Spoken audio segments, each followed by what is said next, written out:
How much would you pay for a pair of second-hand shoes?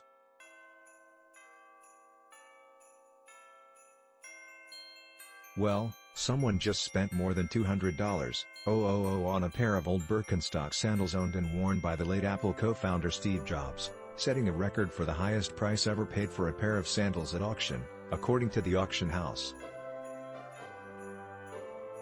This weekend, the tech pioneer's brown suede Arizona sandals, which were expected to make $60, sold for an astonishing $218,750 when they went under the hammer at Julian's auctions, accompanied by an NFT.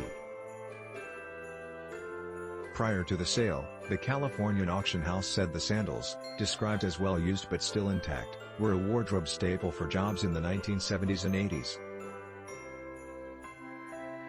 Jobs died in 2011 from complications from pancreatic cancer. The cork and jute footbed retains the imprint of Steve Jobs' feet, which had been shaped after years of use, the auction house said on its website.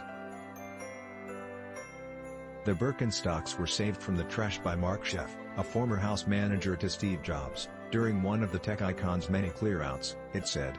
Steve Jobs changed the world not only with his revolutionary innovations but with his business leadership style and fashion in wearing sandals, duh. These beloved Birkenstocks were worn by Jobs as he made history in the making of the Apple computer and were the tech icon's signature staple.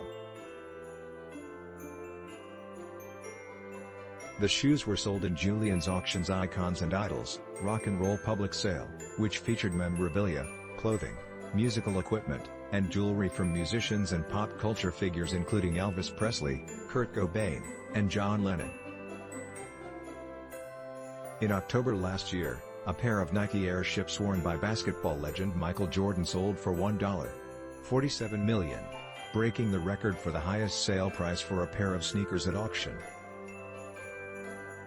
The CNN Wire and 2022 Cable News Network Incorporated, a Warner Bros. Discovery company. All rights reserved.